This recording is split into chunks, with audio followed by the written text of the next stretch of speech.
Greeting to our teacher.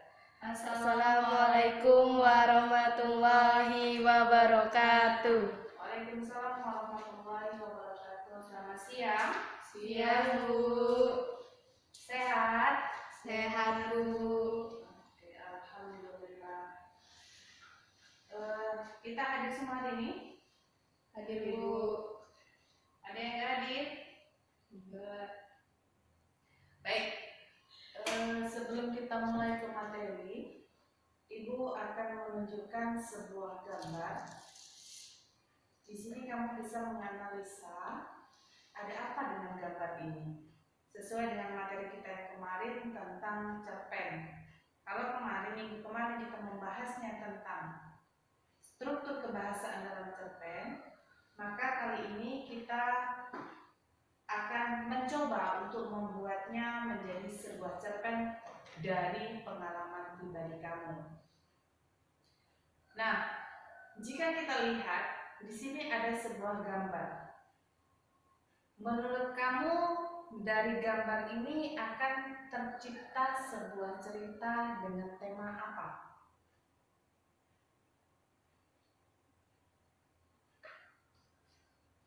Ada 3 ekor penguin yang sedang berjemur di pantai. Ini termasuk ke dalam makhluk hidup yang di dalamnya kalau kita menjadikan sebuah cerita, sebuah cerpen bisa kita buat. Temanya tentang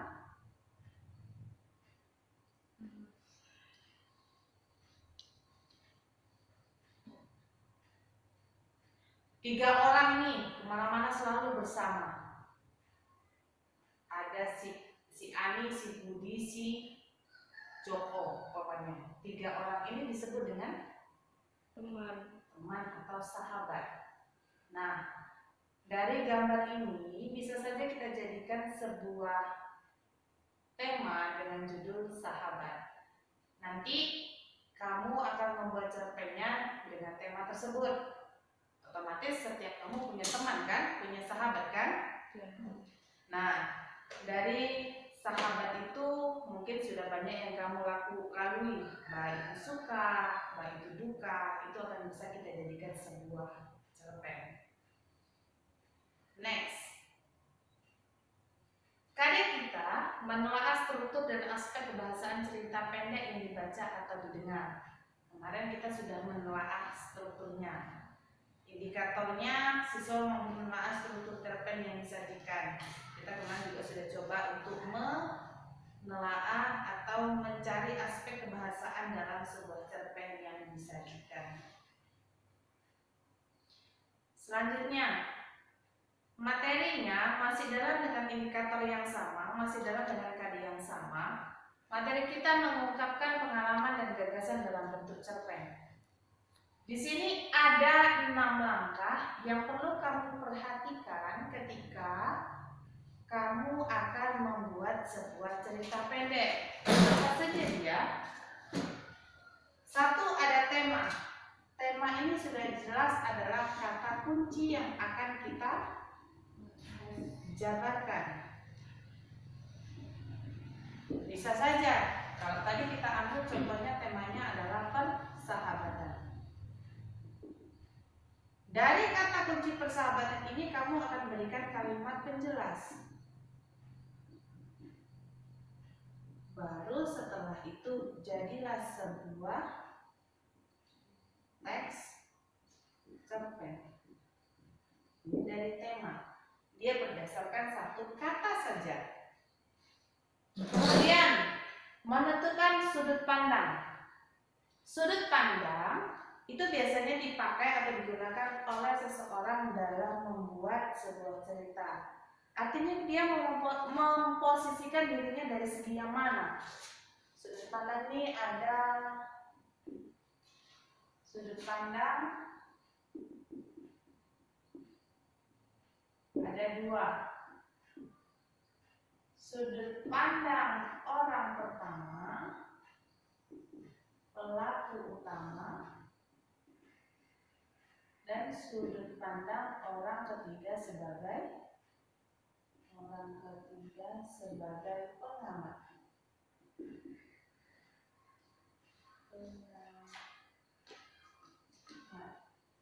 Nah, sudut pandang orang pertama biasanya akan ditandai dengan kata aku, saya, atau nama.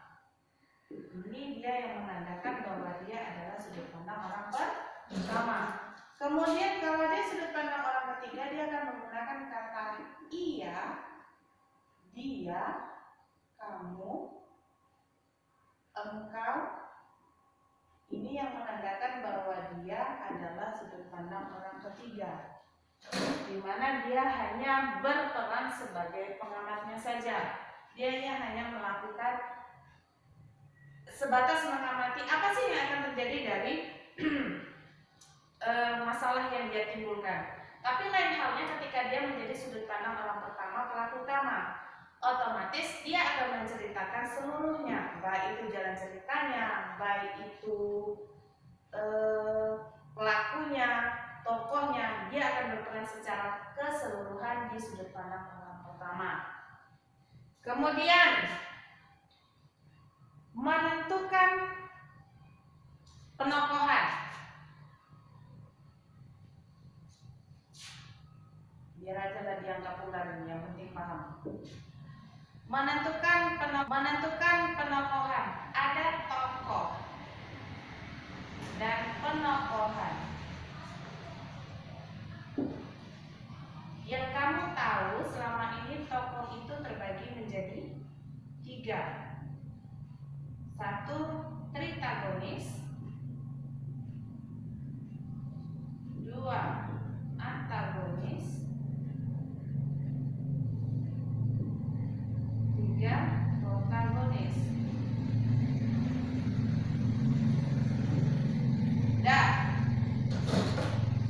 Dari ketiga posisi tokoh ini, yang merupakan tokoh utama dalam tokoh cerpen adalah protagonis.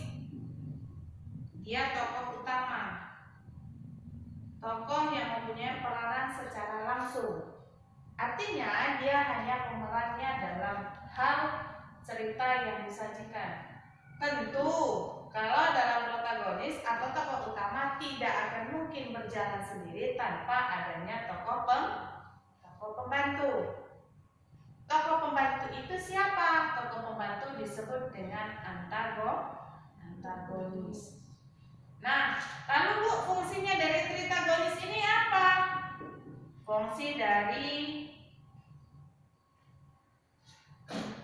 tritagonis adalah dia sebagai pemain pembantu. Ini lawan dari tokoh. Nah, tritagonis ini bisa masuk di antagonis dan bisa masuk di protagonis. Itu tugasnya dia dari seorang peran pembantu. Bisa dia masuk ke dalam antagonis dan bisa dia masuk ke dalam protagonis. Sampai di sini ada yang ditanyakan? Enggak, Bu. Paham ya? Paham. Oke, next kita masuk ke menentukan latar atau setting. Nah, menentukan latar atau setting. Latar itu yang biasa kamu ketahui itu apa? Halaman kah? Halaman atau apa? Latar itu bisa masuk latar atau setting. Latar itu ada latar 1 suasana, 2 tempat, 3 waktu. Suasana, tempat, waktu. Ini saja yang paling sering muncul. Kalau suasana biasanya apa nih yang termasuk ke dalam suasana?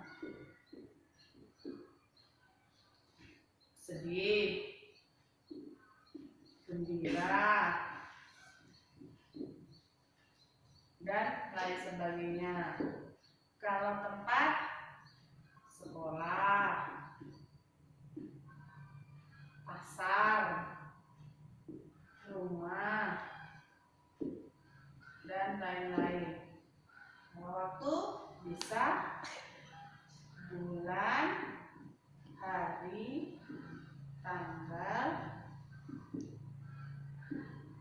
hujan. Itu dia untuk latar dalam cerita. Kemudian yang terakhir adalah menyajikan cerita dalam alur cerita. Alur itu ada 3: maju, mundur, dan campuran. Baru setelah selesai dari kelimanya kita baru bisa menentukan judul. Oke, ini langkah yang sudah kita ambil dalam membuat sebuah cerita pendek. Nah, kesimpulan dari cerita pendek ini kita harus bisa menyusun cerita pendek itu berdasarkan 6 langkah. 1. Menentukan tema, 2. menentukan sudut pandang, 3. menentukan penokohan, dan 4. menentukan latar atau setting, 5. menyajikan cerita dalam alur cerita, kemudian baru menentukan judul. Any question? Nothing. Oke. Tugas untuk di rumah, kamu silakan cari apa saja yang perlu kamu perhatikan ketika dalam membuat sebuah cerpen. Oke.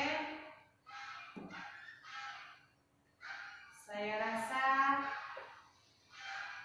penjelasan materi kita hari ini sampai di sini. Kurang lebihnya Ibu mohon maaf, dan Ibu akhiri. Wassalamualaikum warahmatullahi wabarakatuh. Waalaikumsalam warahmatullahi wabarakatuh.